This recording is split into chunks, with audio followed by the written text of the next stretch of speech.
muna kami. Pwede ba ayusin niyo to? Laging sumasakit ang ulo ko eh.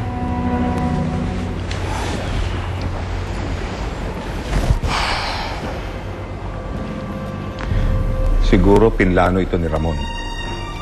Una ang anak, sumunod ang asawa. I don't know, Atty. Pero tama si Francia. Mahirap pagkatiwalaan si Lisa dahil sa mga nangyayari ngayon. But on the other hand, hindi ko naman pwedeng pabayaan ang anak ni Benny. At si Eric.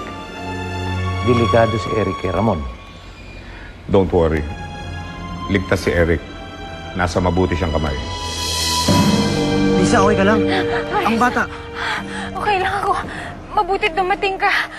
Kundi siguro na paano na ako. Maraming salamat, Eric. Hindi ko bibitawan ang pangako kay Benny.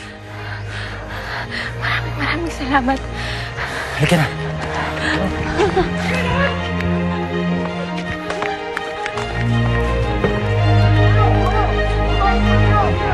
Bilis!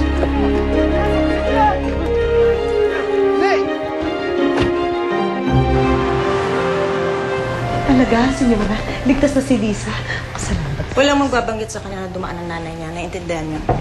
Isasara ko po ang bunganga ko sa inyo. Oo. Bumalik na kayo sa trabaho. Sige po, sige po. Bakit wala pa rin si Eric hanggang ngayon? Pagkakaalam ko, dumampi yata ng doktor eh. Tumawag ko pala kanina si Eric. Sabi niya na ayos na daw po si Lisa.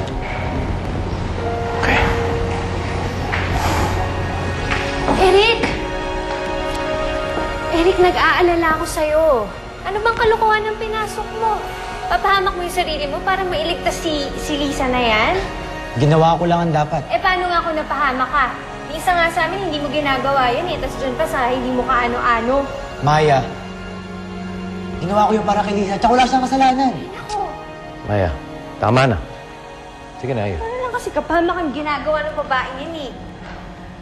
Lisa, I'm glad you're all right. And makabubuti sigurong mamalagi ka na lang muna rito sa mansyon, ha? Eric, samahan mo na siya sa kwarto niya. I wanna talk to her. Ma, kailangan na magpahinga ni Lisa. I wanna talk to her now. Pwede niyo ba kami iwan mag-isa? Eric, sige na. Iwan mo muna kami ng mama mo. Mag-uusap kami. Francia.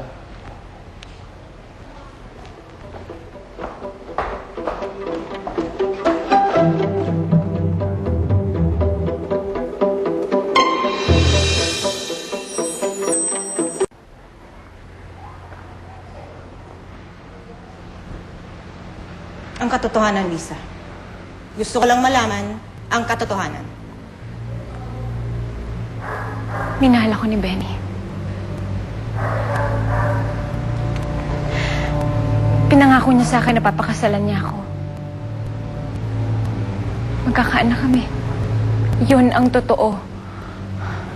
Pero ayaw mong maniwala. Dahil naniwala ako na hindi iibig ang anak ko sa isang tulad mo. Hindi pa ba sapat ang singsing? Sinabi ni Benny sa akin na mahalaga yun sa inyo. Mahalaga nga. Sinabi rin ni Benny na ibibigay niya sa karapat-dapat na babae. Hindi sa'yo. Minahal ako ni Benny. Ako ang gusto niya maging ina na magiging anak namin. Hindi pa ba sapat yun na basihan para maging karapat-dapat ako para kay Benny? Araw-araw na lang kung ano-ano nangyayari. Be, oras-oras nag-aalala ko sa'yo. Pa, huwag ka na masyadong mag-isip. Okay lang ako. Hindi pa rin ako makapapayag sa kanyang sitwasyon. Kaya ikinuha na kita ng bodyguard. Ikaw? Mabuti naman ba't ligtas kayo sa Eric. Sana po ay matanggap niyo na kami ng anak ko. Ang magiging apo niyo. Siya ang pinaka-importanting alaala ni Benny. Pwede ka manatili dito sa pamamahay ko. Pero hindi ibig sabihin nun na tinatanggap kita. Dahil lang sa anak ni Benny. Magpapasalamat pa rin po ako ng malaki. Pero oras na mapatunayan ko na hindi yan anak ni Benny, siguro naman alam mo kung ano mangyayari sa'yo. Paano pag mapatunayan ko na anak to ni Benny? Tulad na sinabi mo, alang-alang na lang sa alaala ni Benny. Gusto ko man mabuhay yung anak ko. Idadaan ko na lang sa magiging anak niya. Kunin niyo ang anak ko.